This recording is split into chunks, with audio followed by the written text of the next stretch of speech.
Hey guys, welcome back to Get a Garage. My name is Mike, if you don't already know, and today we're working on the rear axle of this Jeep.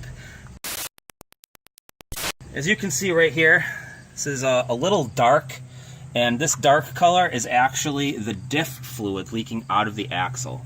I recently replaced the caliper thinking that I was blow out the piston rings or something on there, and it wasn't the caliper. So it looks like we're going to have to take this axle down, pull out the axles, and replace the seals. We're going to do both sides, and we're also going to replace the pinion seal, which is the drive shaft connection to the diff. We got the brakes all off on this. This one has the rear calipers. Now we're going to drain the diff fluid. We're going to crack the cover, drain the fluid.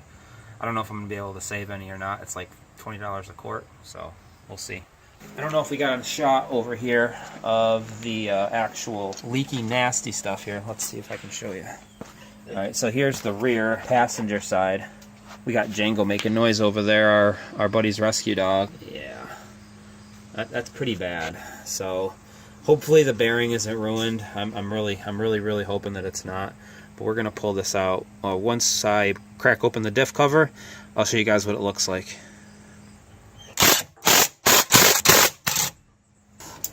And I'm not removing them all the way because I don't want this to come out all at once. So I left the bottom bolt tight, and I'm just going to loosen it up a little bit and crack it. Now the best thing that I could suggest is if you're going to do this, to have a bowl that is wider than your diff, because this is going to spill out from this level right here. So you have this much in there. This is actually much wider than just the bottom. So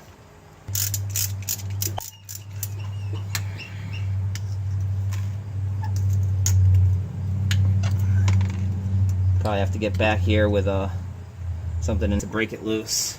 Alright, so basically the way I was able to get this, I got a screwdriver in here, hit it a couple times, and then I was able to crack it free. So it's loose, but I still have some bolts in there to not fully drop this. But Jingo, that seems to be the best way to do it. why are you being so whiny, buddy? So that's pretty much it. Hopefully this fluid is not too low and it didn't ruin the bearings. We'll have to check and see how much fluid we have, and we'll check the bearings too once we get this done. Once we get everything drained out, rather. We'll get to the removing the axles next. Alright, so this is the rear diff cover off, and I spun it around. I had to put it in neutral for that. I had to spin it, but we have to take off this bolt right here. And that bolt is actually keeping this pin in place right here. So then we'll be taking that pin out, and once we take that pin out, we'll be able to push the axles towards the center, and pushing the axles towards the center will reveal a clip way up in there. I'll remove that bolt, and then I'll show you taking the pin out, and then we can see that clip. I'm going to try and use a magnet to get it out. There we go. So I broke it loose with the ratchet, and I'm just using this to get it out because the ratchet won't fit in there. So, look at that, pulled it out, and the pin dropped right out, all on its own. Let's spin it back. Whoops.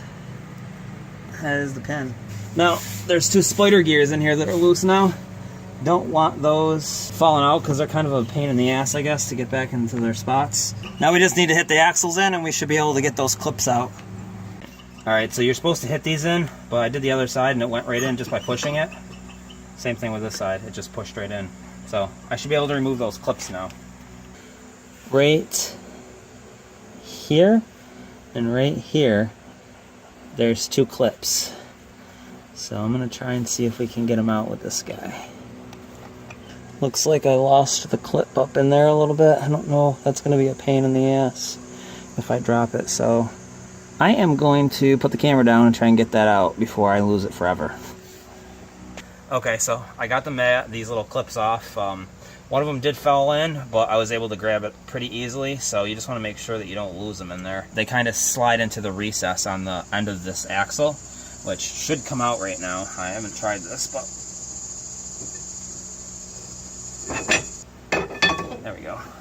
Lift it up a little bit. And there's our axle.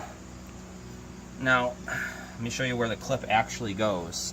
Inside of this spot right here, and then the spoiler gear actually kind of recesses in there, so it holds it in place. So that's what's keeping your axle from falling out. It's just this little clip and the pin. But that's one side. Now you can see this is actually the good side, but it's still pretty crusty and leaking pretty badly. All of that crusty stuff around there, it's got to go. So first I was going to use this, and I could not get it out. So we're going to try with something a little bit wider. So crowbar seems to be the best bet for this. Boom. There's the bearing. Bearing looks good, at least on this side. I don't see any scoring or any damage to it, which is good. And there's still some diff fluid in here, which is also very good, because we had a leak. I was worried that the leak was we were gonna oil starve these bearings. All right, so we're just gonna press in the new seal. I just got a piece of steel here so I can kind of distribute the impact.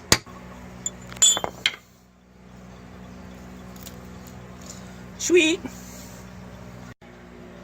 Just got to go back in and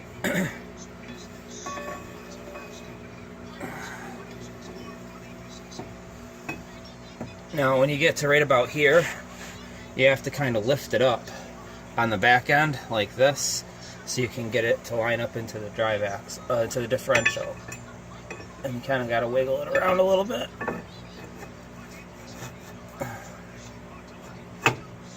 So I just had to spin it a little bit, and we got her to go in. So we're all back up flush here now. And we got to push it in real far so we can get our clips back in. So we want to push it in as far as we can. And then we'll get our clip and put it back into place. But we still have to do the other side, so we'll do both of the clips later once we put it all back together. Alright, so this is the bad side. As you can see, it's leaking everywhere. Let's see what we got. There's our seal. Crusty boy.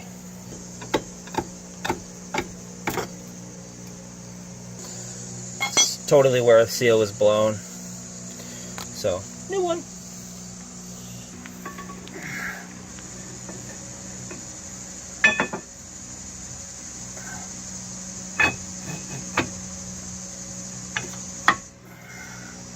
Alright, so this is the pin that holds the axles from coming out. But anyway, this goes in here as you're tightening it down, so it screws into this. So it's actually a bolt with a pin on the end of it.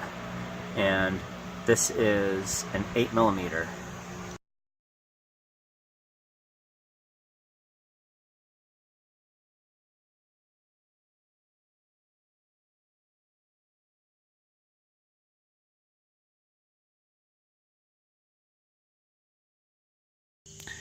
Alright, so we got the pinion seal out. Best way to do that is to kind of get into the edge here between the seal and the differential here and kind of hammer on it and pry it out. You can kind of see some of my apprentice marks right there. Got the new one right here. And just going to stick that on. And then what we're going to want to do is I got this big old socket here. It's a 2 1/8 is like the perfect size to get right on that edge. So I'm going to pound it in and hook the drive shaft back up and everything and put the brakes back on, the wheels down, and give her a check. Alright, so this is the last step right here. Just need to pull this plug off, and that's where we fill in the differential fluid from. It's been an hour now. We actually used the black RTV silicone. It dries in an hour, which is a lot better than the other stuff. And it's more oil resistant. There we go. Then we got our diff fluid here. Conveniently located with a little spout on top, so it's easy to fill. We'll be able to get it all up in there, hopefully. This is just fill it up until it leaks out, basically. It helps a lot if you have a hose, because then you can lift the hose up a little bit higher than the hole and you don't squirt out like I am right now and wasting it all. So we got the fluid filled up in the rear diff, the seal's in, everything's all back together. We couldn't really find any good information about how much fluid to put in there. I put 2 quarts in, and I could stink by Pinky in there and just feel that the fluid was right below the top. So I'm going to go with 2 quarts. Hopefully that's good. Like I said, I couldn't really find anything definitive on it, but hey, at least I know it's full. So we're going to take it for a drive and see how she does. And we got no whining noise, so it sounds like maybe that wasn't the transmission like I thought it was after all. We fixed it, guys. Thanks for watching, and if you haven't already, please like, comment, subscribe for more.